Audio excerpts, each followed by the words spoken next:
아, 또 그 소리? 진짜 꼴도 보기 싫어. 며느리의 입에서 나온 꼴도 보기 싫어라는 그 말을 이 씨는 똑똑히 들었습니다.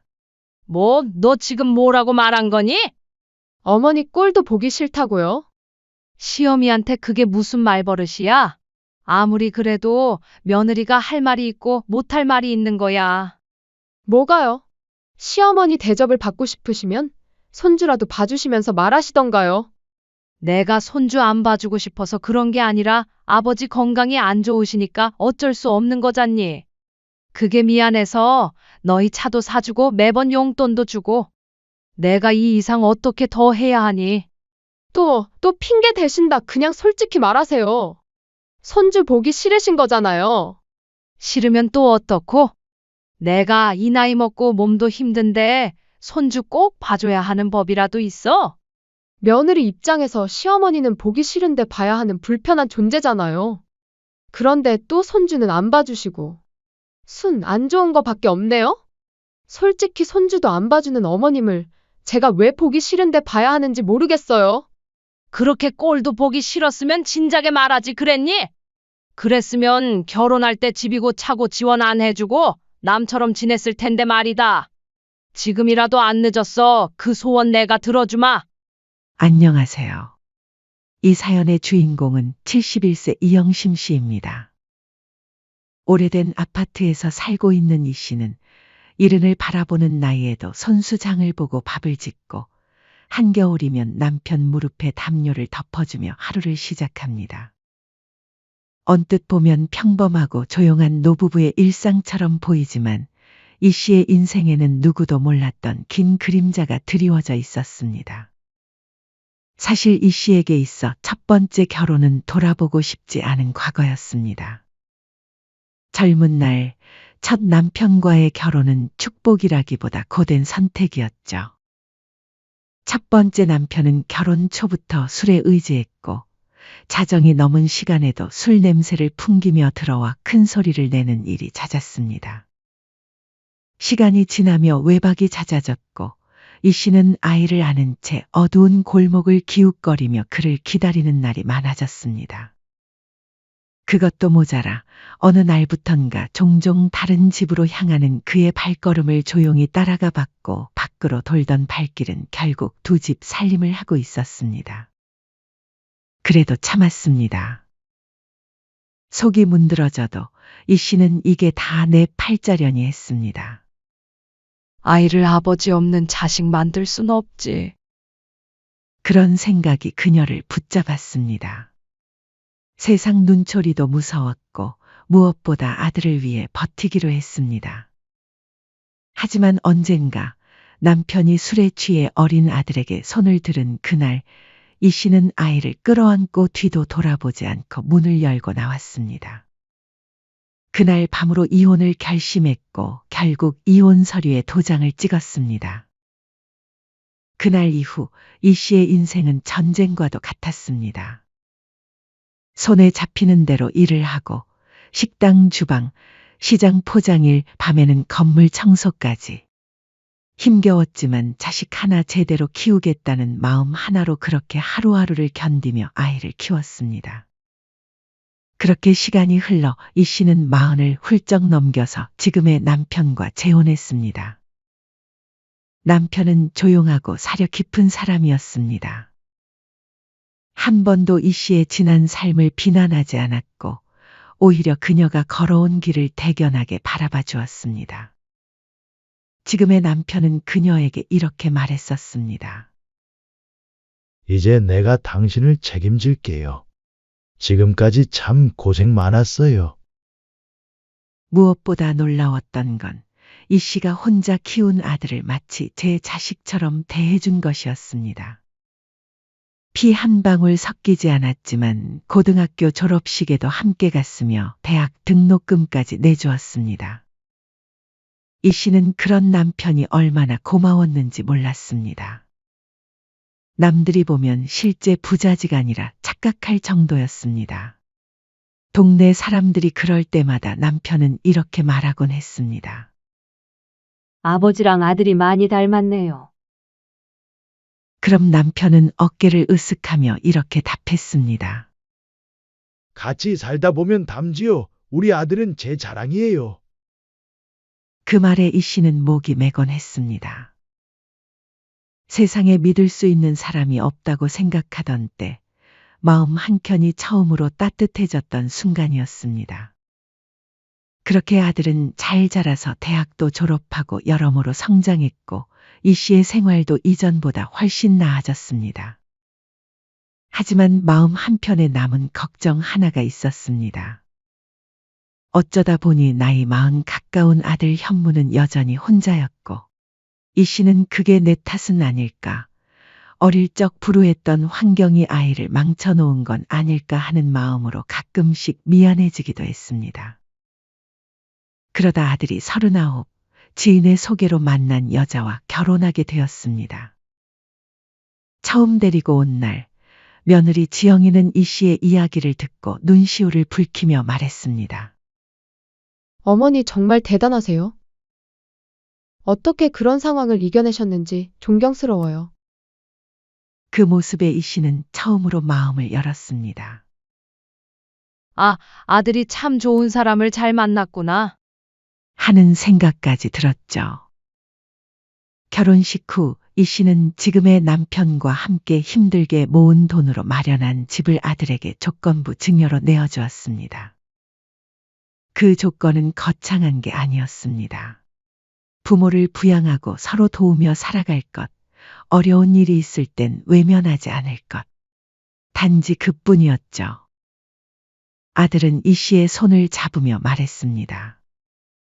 엄마, 정말 고마워요. 평생 은혜 잊지 않을게요. 며느리도 고개를 숙이며 덧붙였습니다. 어머님, 앞으로 저희가 잘 모실게요. 걱정 마세요. 그 말들이 얼마나 따뜻하고 든든하게 들렸는지 모릅니다. 이 씨는 그날 밤 남편에게 말했습니다. 여보, 우리 정말 복 받았어요. 아들도 이렇게 잘 자랐고, 며느리도 착하고. 남편도 흐뭇하게 웃으며 대답했습니다.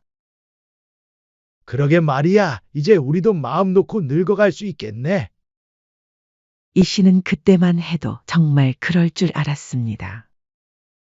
결혼 1년 후 며느리가 임신 소식을 전했을 때 이 씨는 정말 기뻤습니다. 어머님, 좋은 소식이 있어요. 며느리가 수줍게 말하자 이 씨는 벌써 눈치를 챘습니다. 혹시 임신했니? 네, 맞아요. 어머님, 할머니 되시는 거예요. 그날 이 씨는 온종일 들떠 있었습니다. 손주를 볼 수 있다는 기쁨, 가족이 생긴다는 설렘. 이 씨는 남편과 함께 이런저런 준비를 하며 행복한 상상에 빠져 있었습니다. 오랫동안 기다렸던 손주인데, 우리가 손주 옷도 사주고 장난감도 많이 사줘야겠어. 하지만 그 기쁨도 잠시. 손주가 태어나고 나서의 일들이 이 씨 인생의 또 다른 전환점이 될 줄은 그 누구도 몰랐습니다. 손주가 태어나고 얼마 지나지 않아 며느리는 종종 찾아와 힘겹게 웃으며 말하곤 했습니다. 요즘 진짜 정신이 없네요. 어머님, 서준이 좀 봐주실 수 있을까요? 며느리는 아이가 밤잠을 안 잔다며 새벽에 문자를 보내기도 했고 주말이면 어머님 오늘 혹시 시간 괜찮으세요? 라는 말로 은근히 손주를 봐달라는 신호를 주곤 했습니다. 어머님, 저희 집에서 지내시면서 서준이 좀 봐주시면 안 될까요? 애 키우기가 너무 힘드네요. 안사도는 안 되신다니? 그게 저희 오빠네 애를 먼저 봐주고 있어서 이 나이에 2명까지는 힘드실 것 같다고 하셨어요. 하지만 이 씨는 어쩔 수 없이 정중하게 거절했습니다. 남편의 건강 상태가 좋지 않아 당장은 손주를 오래 봐줄 수 없다는 것이 그 이유였습니다. 이 씨보다 10살이나 많은 남편은 건강이 많이 쇠약해졌고 그녀가 없으면 일상조차 힘들어하는 상황이었습니다. 간병까지는 아니더라도 사실상 이 씨는 매 끼니 약을 챙기고 병원 스케줄을 조율하며 남편을 돌보는 중이었습니다. 하지만 며느리의 육아의 고단함도 이해했기에 이 씨는 미안한 마음으로 100만 원이 담긴 봉투를 건넸습니다. 내가 지금 상황이 여의치가 않아서 손주는 못 봐줄 것 같네. 미안하다. 대신 이 돈으로 뭐 필요한 거 사고 혹시 더 필요한 게 있으면 모든 말만 하렴. 그 말에 며느리는 마지못해 고개를 끄덕였고 이 씨는 그래도 이해해 주는구나 싶어 마음 한구석이 조금 놓였습니다. 그뿐만이 아니었습니다. 중고차를 구입해 선물하며 아이 키우면서 대중교통은 힘들잖아라며 챙겨주었습니다. 아들에게는 이렇게 말했습니다. 현무야, 며느리가 아이 키우느라 고생이 많은 것 같으니까 너도 더 신경 써주고. 알겠어요, 엄마. 정말 고마워요. 아들은 고마워했지만 기대와는 달리 며느리의 태도는 서서히 변해갔습니다. 이 씨는 며느리의 육아 부담을 덜어주기 위해 일주일 1에서 2번 자신의 잠을 줄여가며 아침에 아들 집에 가서 집안일을 도맡아 했습니다. 빨래를 개고 설거지를 하고 바닥 청소까지 하며 며느리가 아이에게만 집중할 수 있도록 배려했습니다. 지영아, 내가 이것들은 다 해놓을 테니까 너는 쉬어. 하지만 며느리는 고마워하기는커녕 점점 당연하게 여기기 시작했습니다. 어머님, 냉장고 좀 정리해 주세요. 어지러워서 보기 싫어요. 설거지할 때 그릇 좀 제대로 닦아주세요. 물때 자꾸 남아있네요. 마치 가정부라도 된 것처럼 이것저것 지시하는 말들이 늘어갔습니다. 집에 가면 예전엔 차라도 한 잔 타오던 것이 이제는 현관에서 인사를 하고도 그대로 방으로 들어가 버리는 날이 많았습니다.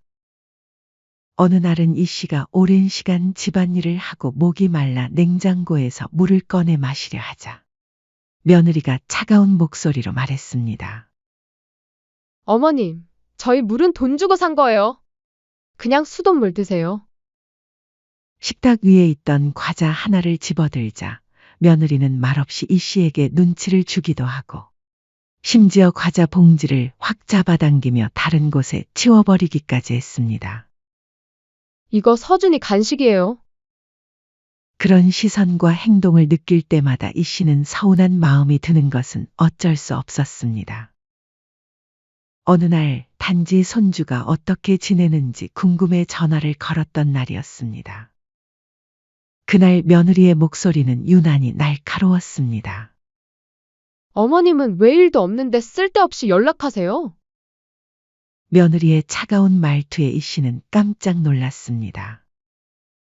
그게 그냥 우리 서준이가 뭐 하고 있나 싶어서. 손주도 안 봐주시면서.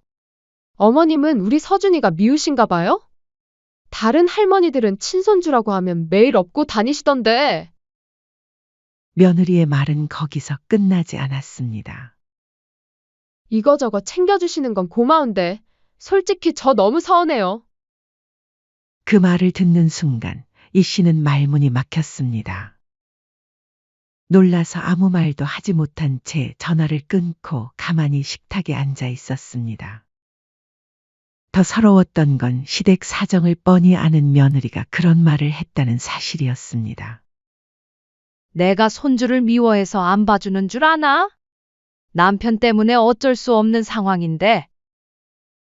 이 씨는 가슴이 답답했습니다.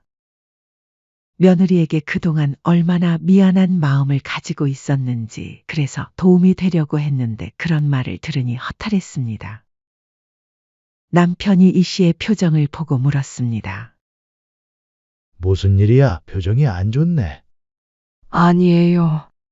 이 씨는 남편에게 걱정을 끼치고 싶지 않아서 대답을 피했지만 마음 한구석은 계속 무거웠습니다. 그러던 어느 날 이 씨의 생일이 찾아왔습니다. 오랜만에 온 가족들이 모였고 조촐하지만 따뜻한 분위기였습니다. 이 씨는 오랜만에 마음이 놓였습니다. 어머님 생신 축하드려요. 우리 서준이도 할머니 생신 축하한다고 해볼까? 아들이 손주를 안고 말하자 서준이가 두 손을 모아 박수를 쳤습니다. 그 모습에 이 씨는 절로 웃음이 나왔습니다. 하지만 그 기분 좋은 분위기도 잠시. 남편이 화장실에 가기 위해 자리를 비운 사이 며느리는 돌연 이렇게 말했습니다. 아버님도 많이 편찮으시고 어머님도 지치실 텐데 요양시설 알아보는 건 어떠세요? 마치 남편이 자리를 비우길 기다렸다는 듯이 꺼낸 말이었습니다. 그 말을 며느리가 아무렇지 않게 꺼낸 순간, 이 씨는 순간적으로 숟가락을 놓을 뻔했습니다. 지금 뭐라고 한 거니? 그리고 며느리가 아들을 노려보자 옆에 앉은 아들이 조심스럽게 덧붙였습니다. 그래, 엄마. 아버지도 나이가 벌써 80이 넘으셨어. 그냥 시설에 보내는 것도 고민해봐야 하지 않을까? 이 씨는 믿을 수 없다는 표정으로 아들과 며느리를 바라봤습니다. 자신의 생일날 그것도 가족이 모인 자리에서 이런 말을 하다니. 그러자 며느리가 웃으며 더욱 노골적으로 말했습니다. 그러면 어머님도 우리 서준이 봐주실 시간 생기시는 거죠? 솔직히 말하면 어머님이 아버님 돌보시느라 바쁘시다고 하시는데 결국 저희만 손해보는 거 아니에요? 다른 집 할머니들은 다 해주는 걸 저희만 못 받고 있으니까요.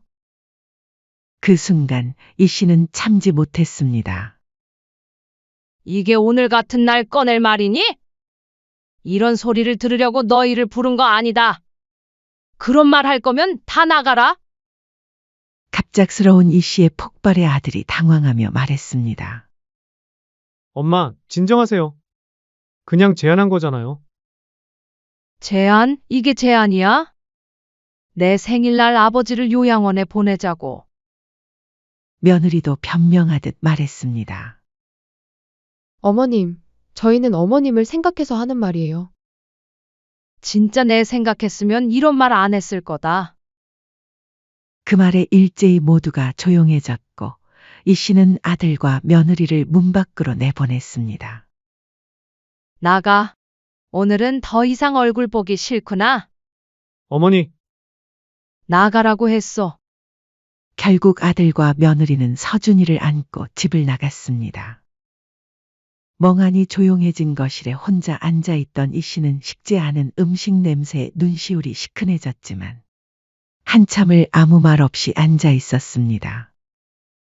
그렇게 아들과 며느리를 문 밖으로 쫓아낸 그녀는 그날 밤 내내 자신을 탓했습니다. 그래도 집에서 내쫓는 건 너무 심했나?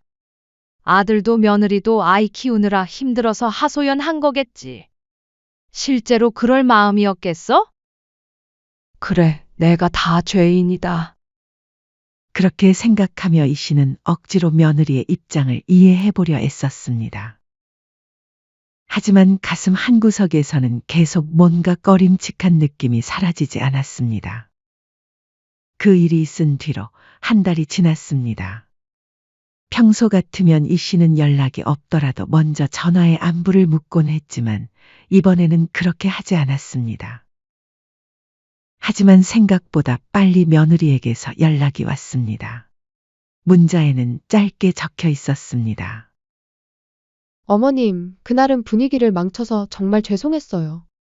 정말 봐줄 사람이 없어서 그러는데 딱 하루만 서준이 좀 봐주실 수 있을까요? 순간 이 씨는 휴대폰을 내려놓고 한참 동안 들여다봤습니다. 그래, 그날은 나도 말이 좀 심했지. 손주 봐주고 다시 며느리랑 이야기해봐야겠어.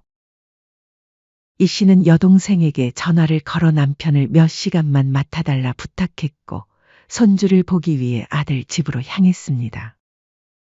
아들은 회사에 있었고 며느리도 잠깐 모임이 있다고 나가 있었습니다. 이 씨는 거실과 부엌을 치우고 아기 장난감을 정리했습니다. 조용한 집안에서 아이의 숨소리를 들으며 괜스레 방 안정리까지 나섰습니다. 안방 옷장을 닫으려다 문득 낯선 종이 뭉치를 발견했습니다. 그건 요양원 홍보 팸플릿이었습니다. 처음엔 그냥 전단지인가 싶었지만 옆에 놓인 수첩을 펼친 순간 이 씨는 숨이 턱 막혔습니다. 그 안에는 요양시설 입소 계획이 상세하게 정리되어 있었습니다. 병상 가격 비교부터 위치, 식단, 입소 우선순위까지 각 시설에 대한 비교, 비용, 거리, 진료 과목, 체크리스트가 상세히 적혀 있었습니다. 수첩 곳곳에는 집에서 멀리 떨어진 곳, 시아버지 상태 악화 시 빠르게 어머니 설득이라며 밑줄까지 그어져 있었고, 마지막 페이지에는 이 날짜 전까지 진행 완료할 것이라는 메모가 적혀 있었습니다. 이 씨는 가슴 안쪽이 얼어붙는 느낌이었습니다. 대체 이 많은 걸 언제부터 준비한 거지? 그날 말만 꺼낸 게 아니라 며느리는 진심이었구나. 이미 진행 중이었던 거네. 더는 참을 수 없었습니다. 그 자리에서 이 씨는 바로 아들에게 전화를 걸었습니다. 지금 빨리 집으로 와라. 며느리도 같이 할 얘기가 있어. 두 사람은 다소 불편한 얼굴로 도착했습니다. 이 씨는 식탁에 수첩과 팸플릿을 펼쳐 보이며 물었습니다. 설명 좀 해보렴. 말로만 그런 게 아니라 아주 준비까지 다 했더구나. 이거 무슨 뜻이니? 며느리는 당황한 기색을 감추지 못했습니다. 눈동자가 흔들리며 급하게 변명하기 시작했습니다. 어머님, 이건 그냥 친구 대신 요양원 알아봐 준 거예요. 아버님을 요양원에 보내려는 게 아니고요. 하지만 이 씨는 수첩의 구체적인 계획들을 하나하나 짚어가며 말했습니다. 여기 시아버지 상태 악화 시 빠르게 어머니 설득이라고 써져 있잖아. 이 와중에 거짓말까지 하는 거니? 며느리는 더 이상 변명이 통하지 않는다는 걸 깨달았는지 갑자기 태도가 바뀌었습니다. 오히려 당당하게 말했습니다. 어머님도 이제 좀 현실을 받아들이셔야죠. 아버님도 많이 편찮으시고, 사실 어머님도 힘드시잖아요? 이게 나쁜 선택이에요? 이 씨는 분노가 치밀어 올랐습니다.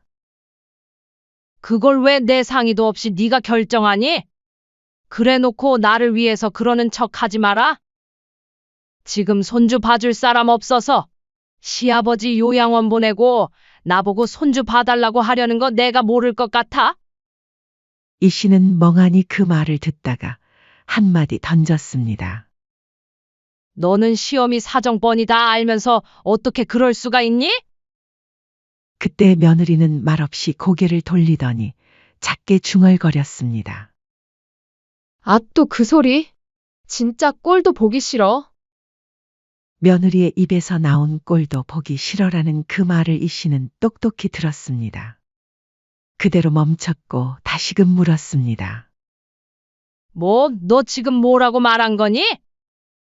어머니 꼴도 보기 싫다고요? 지금 시어미한테 무슨 말버릇이야? 아무리 요즘 세상이 바뀌었어도 며느리가 할 말이 있고 못할 말이 있는 거야. 뭐가요? 시어머니 대접을 받고 싶으시면 손주라도 봐주시면서 말하시던가요? 내가 손주 안 봐주고 싶어서 그런 게 아니라 아버지 건강이 안 좋으시니까 어쩔 수 없는 거잖아. 그게 미안해서 너희 차도 사주고 매번 용돈도 주고 내가 이 이상 어떻게 더 해야 하니? 또 핑계 대신다. 그냥 솔직히 말하세요. 손주 보기 싫으신 거잖아요. 싫으면 또 어떻고?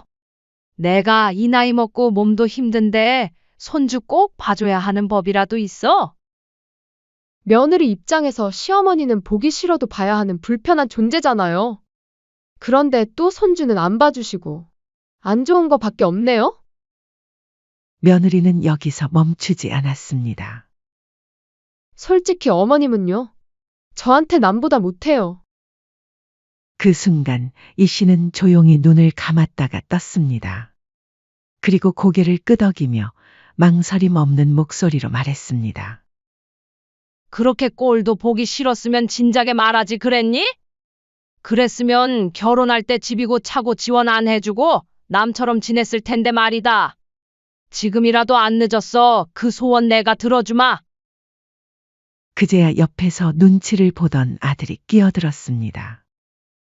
엄마, 이제 그만해요. 현무야, 솔직히 아내 말 틀린 말 없어요. 적어도 너는 며느리가 그러면 말렸어야지. 아버지가 너 친자식처럼 키워주고 결혼할 때 너 잘 되라고 가진 돈 다 지원해줬잖아. 너가 어떻게 우리한테 이래? 그건 부모로서 당연한 거 아니에요? 왜 자식한테 그걸로 빚 갚으라는 것처럼 구는 거예요? 세상에 당연한 건 없는 거야. 내가 손주 봐주는 것도 아버지가 너희 결혼할 때 지원해준 것도 다 당연한 게 아니야. 너희 생각 잘 알았고 이제 정말 끝이다. 너희 말대로 어디 한번 남처럼 지내보자. 그 말을 남기고 이 씨는 조용히 일어나 현관으로 향했습니다. 그래, 이제 정말 끝내자. 더 이상 당하고만 살 수는 없어. 이 씨는 가슴 깊은 곳에서 무언가가 완전히 부서지는 소리를 들었습니다. 그동안 쌓아왔던 모든 믿음, 가족에 대한 기대, 며느리를 향한 애정까지 모든 것이 한순간에 무너져 내렸습니다. 집으로 돌아가는 길, 이 씨의 마음은 분노와 배신감으로 가득했습니다. 집에 도착해서 남편에게 모든 이야기를 털어놓았습니다. 남편은 분노했지만 동시에 이 씨의 결정을 지지했습니다. 그날 밤 이 씨는 결심했습니다. 단순히 관계를 끊는 것이 아니라 법적으로 확실하게 정리하기로 말입니다. 이 씨는 그날 바로 법무사를 찾아갔습니다. 이미 수년 전 작성해둔 조건부 증여 계약서 사본을 꺼냈고 생활비 이체 내역, 며느리에게 지급한 차 구입비 명세, 심지어 손주 출산 전후로 건넨 축하금 내역까지 전부 정리했습니다. 이 씨가 모든 기록을 남겨온 건 어쩌면 언젠가는 이런 날이 올 수도 있다는 예감 때문이었는지도 몰랐습니다. 하지만 이번에는 완전히 끝내는 날이었습니다. 이 씨는 다음 날 곧바로 증여 무효 소송과 부양 의무 불이행 손해배상 청구 소송을 동시에 제기했습니다. 법무사는 이 씨가 준비한 자료들을 보며 감탄했습니다. 어머님, 이 정도면 승소 가능성이 아주 높습니다. 조건부 증여였고 부양 의무 불이행이 명확하니까요. 정말 그런가요? 네, 특히 요양원 계획서는 결정적 증거가 될 겁니다. 어머님 몰래 계획을 세운 것 자체가 신뢰관계 파탄의 증거거든요. 그로부터 한 달 뒤 아들과 며느리 앞으로 법원에서 등기우편이 도착했습니다. 두 사람은 얼굴이 창백해진 제이 씨를 찾아왔습니다. 엄마, 이게 뭐예요? 소송이라니? 아들이 떨리는 목소리로 물었습니다. 너희가 원한 거잖아. 남처럼 지내자고 했으니까 법적으로 남처럼 정리하는 거야. 어머님, 저희가 잘못했어요. 다시 생각해 주세요. 며느리도 이제야 사태의 심각성을 깨달았는지 급하게 말했습니다. 이미 늦었어. 너희 입으로 직접 말했잖아. 꼴도 보기 싫다고? 그만 깔끔하게 정리하자. 재판날 법정은 조용하고 긴장된 분위기였습니다.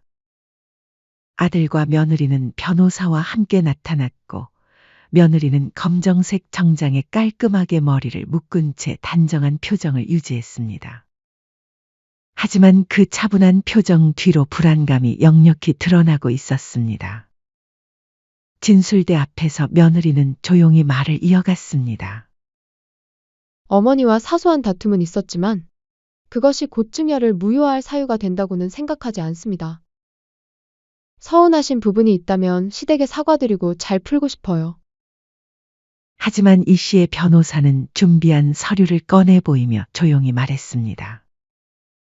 단순한 증여가 아니라 효도와 신뢰를 전제로 한 것이었습니다. 이 씨는 계부내역, 통장 입출금 기록, 카카오톡 메시지까지 빠짐없이 모아 제출했습니다. 지속적인 생활비 지원 내역, 남편 간병 중이라는 진단서, 아들 결혼 당시 지출 내역, 그리고 가장 결정적인 증거 요양시설 준비에 대한 메모와 계획서. 이것이 며느리가 작성한 요양원 입소 계획서입니다. 저 몰래 이런 계획을 세우고 있었습니다. 판사가 서류를 자세히 살펴보았고 며느리의 얼굴이 점점 창백해졌습니다. 그리고 재판 중 이 씨는 결정적인 증거를 제시했습니다. 며느리와의 녹음이었습니다. 이제 이 녹음을 들어보시기 바랍니다. 녹음기에서 며느리의 목소리가 또렷하게 흘러나왔습니다. 어머니 꼴도 보기 싫다고요. 며느리 입장에서 어머니는 보기 싫어도 봐야 하는 불편한 존재잖아요. 그렇다고 또 손주는 안 봐주시고. 순 안 좋은 거 밖에 없네요. 어머니는 저한테 남보다 못한 존재예요. 그 순간 법정에 정적이 흘렀습니다.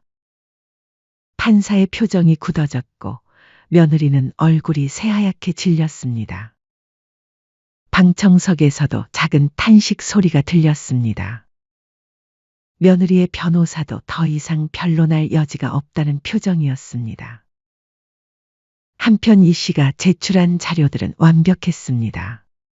조건부 증여 계약서, 부양 조건, 그리고 그 조건들이 어떻게 위반되었는지 모든 것이 명확히 정리되어 있었습니다. 재판장은 서류를 하나하나 검토했고 잠시 후 조용히 고개를 끄덕이며 판결을 내렸습니다. 조건부 효도를 전제로 한 증여이므로 부양 의무 불이행이 확인되는 바. 증여를 무효화하며 소송 비용은 피고 측 부담으로 합니다. 이 씨의 증여 무효 청구를 인용하며 부양 의무 불이행에 따른 일부 손해배상도 함께 인정했습니다. 그 순간 며느리는 눈을 감고 주저앉았고 아들은 고개를 떨구었습니다. 법정을 나서며 아들이 마지막으로 말했습니다. 엄마, 정말 저희가 잘못했어요. 며느리가 울먹이며 말했습니다. 어머님, 제발 우리 서준이 생각해서라도 다시 생각해 주세요. 네? 저희가 잘못했어요. 예전에 시집살이 당했을 적이 생각나서 며느리한테 과하게 잘해줬더니 아주 하늘 무서운 줄 모르고 기어오르더구나. 서준이는 너희가 알아서 키워. 너희가 선택한 길이야. 이제 정말 남처럼 살자꾸나. 그 말을 마친 뒤 이 씨의 표정에는 미련도 연민도 없었습니다. 아들과 며느리는 모두 집과 차량을 잃었고 생활비 반환금으로 수천만 원을 배상해야 했습니다. 더욱 치명적인 건 이 사실이 소문으로 번졌다는 것이었습니다. 며느리는 직장에서 이미지가 실추되어 계약이 해지되었고 아들은 다니던 중소기업에서 승진이 누락되기까지 했습니다. 동네에서도 시어머니에게 고소당한 며느리라는 소문이 돌았습니다. 사람들의 시선은 차가웠고 며느리는 더 이상 그 동네에서 살기 어려워졌습니다. 한편 이 씨는 남편과 함께 조용한 소도시로 이사했습니다. 공기 좋은 언덕 위 작은 정원이 있는 단층 집이었습니다. 여보, 여기 공기가 참 좋네요. 남편이 정원의 꽃들을 보며 말했습니다. 아들네와 법적 분쟁이 끝나고 스트레스가 해소되어서인지 남편의 몸은 전보다 조금씩 나아졌습니다. 남편은 걷기 운동을 다시 시작했고 이 씨와 가끔 시장에 같이 가고 산책을 하며 하루하루를 살아갔습니다.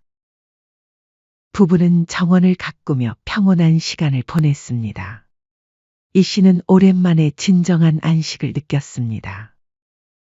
몇 달 후 이 씨는 충격적인 소식을 전해 들었습니다. 며느리와 아들이 결국 이혼 소송 중이라는 것이었습니다. 부모한테 너무 경제적으로 의지하다가 모은 돈도 없고 무엇보다 서로 내 잘못이네 하고 싸우다가 사이도 안 좋아졌다고 하더라고요. 소식을 전해준 지인의 말이었습니다. 이 씨는 한동안 말없이 앉아 있다가 조용히 중얼거렸습니다. 그동안 아들을 그렇게 만든 건 나 때문이라고 착각했지만, 아니야, 전부 아들이 선택한 결과지. 이제야 제 자리를 찾아가는구나. 나도 자식이 전부라고 생각하고 쩔쩔매던 시절이 있었지만 자식이든 부모든 각자의 인생을 살아야 해. 창밖으로 지는 해를 바라보며 이 씨는 계속 말을 이었습니다. 무엇보다 내 인생의 주인은 결국 나야. 지금부터라도 내가 좋아하는 거 하고 내가 보고 싶은 거 보고 살 거야. 그날 저녁 이 씨는 남편과 함께 정원에서 차를 마시며 말했습니다. 여보, 우리 내일부터 취미 활동이라도 시작해 볼까요? 꽃꽂이나 서예 같은 거 말이에요. 좋은 생각이네요. 자식들 눈치만 보며 살았으니 이제는 우리가 하고 싶은 거 하며 살아봅시다. 이 씨는 이제 자신을 진정으로 아끼는 남편과 함께 진짜 인생을 살아가기로 결심했습니다. 더 이상 누구의 눈치도 보지 않고 자신의 행복을 위해 살기로 했습니다. 그렇게 이 씨는 과거의 상처를 딛고 당당하고 주체적인 새로운 삶을 시작했습니다. 가족이라는 이름으로 받았던 상처들을 뒤로하고 진정한 자신의 인생을 살아가기 시작한 것입니다. 사연은 여기까지였습니다. 구독, 좋아요는 영상 제작에 큰 힘이 됩니다. 알림 설정을 하시면 더욱 새롭고 재밌는 사연을 빠르게 즐기실 수 있습니다. 인생의 쉼표를 시청해 주셔서 감사합니다.